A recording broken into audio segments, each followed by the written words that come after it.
We just received breaking news that Nebraska's #1 commit in the class of 2026, elite 4-star defensive back CJ Bronaugh, has decommitted from the Huskers effective immediately. He will no longer sign with the Big Red. I'm going to be very real in this video. I'm going to be very honest because, frankly, I'm very, very frustrated. I'm very pissed off. You know, CJ Bronaugh, he visited Nebraska about a week ago. It looked like everything went well. The Huskers rolled out the red carpet for him. They spent a lot of personal time with him and his family. And not only from what I heard, but a lot of other insiders, a lot of beat reporters, it felt like CJ Bronaugh was going to quickly shut things down. That, you know, Florida State, Florida, Penn State, while they were making a push for him, it looked like Nebraska, they were doing enough to retain his commitment. He's been committed since November, since he was a low 3-star. Nebraska believed in him since the very beginning. And you know what? He said, you know what, Nebraska, you're not good enough. I'm going to decommit and go over probably to Florida State. So listen, I'm going to be very real in this video. I'm going to be very honest. If you did not have any concerns about Nebraska's 2026 class, I'm sure you do now, because there are a lot of things that aren't going in our favor. Okay, we only have one 4-star commit remaining. That's Hayden Ainsworth. He's only a 4-star according to one recruiting site. That's Rivals. The rest of the guys who are committed are low 3-stars, who really, in my opinion, aren't very solid. The guys who are taking official visits are also just kind of 3-stars, 4-stars. A lot of our top prospects that we wanted in this class, whether it's Kelvin Obot, that's a long shot. Valenzuela's a long shot. We already missed out on Titan Davis and Jordan Campbell. So we try to go after these big dog recruits, but frankly, we're just not good enough to go after them. We're not aggressive enough when it comes to NIL. And I think Matt Rule's, he's fine, but he's a little bit too conservative with his NIL money at this point. Like, in order to recruit like Auburn's not very good. Oklahoma's not very good. They're just as bad as we are. But the reason why they bring in these top 20, top 10 classes consistently is because they're throwing out around a little bit more money than we are. And at the end of the day, that's what it takes to have good high school recruiting classes as well. So that's the number one thing. NIL, maybe we should bump that up. And number two, win football games. Matt Rule still has a losing record during his tenure right now with Nebraska. It's 12-13.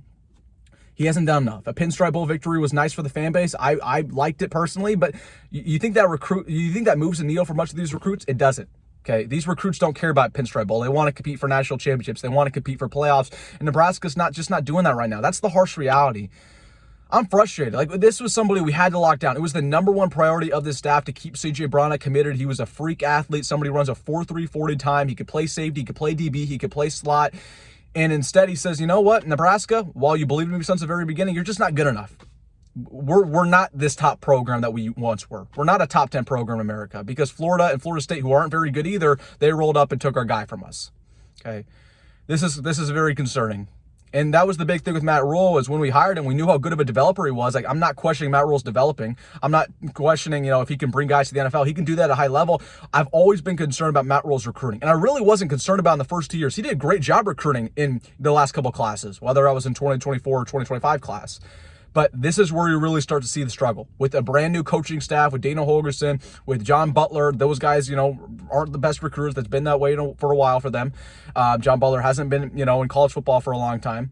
You have a bunch of other new coaches, whether it's Terry Brown, who's never really recruited before. DeKeel Shorts, for whatever reason, struggling recruiting. There just are a lot of issues right now. I just don't know what to tell you. This class is not looking good. It's the worst in the Big Ten right now, according to every recruiting site. It's just got even worse right now. We just lost our top guy. I wish there was an upside. I wish there was something I could tell you that was like, oh, well, there's something to look forward to here. There's a pro despite all the cons. There's just not. Nebraska's class looks really bad. And there's just nothing we can do to fix it right now. Just, you know, we have to wait till the fall to win. That's just really it. Or we have to somehow raise a bunch of NIL money and just go crazy. That's really the only thing. But, man, just awful news. What more needs to be said? Just awful, awful news. Nebraska, that was their #1 priority. They had to keep him committed, and they just failed at that, along with a couple other failures throughout this recruiting class. Just win, baby, and it's fixed. But that's easier said than done. If Nebraska does not have a good year this year, could be the beginning of the end. And I don't want to sound like all pessimistic, but that's just the truth, right? Once the recruiting stops, once the recruiting starts to fail, and then you start having losing seasons, it's all over. That's just how it is in college football. Like, that's the first sign. So if Nebraska wants to kind of salvage this class, you got to win. If you don't win, we're looking at a bad 26 class, a bad transfer class, a bad 27 class, and from there, it might be lights out. Just win. And I don't want to seem all doom and gloom, but that should just tell you how important this season is for Nebraska. You have got to win this year for so many reasons. So many reasons. We'll see. Anyways, let me know your thoughts down below, man. I'm just so frustrated. That couldn't afford to lose out on CJ Bronaugh. High-quality athlete, high-quality player with a high-quality family.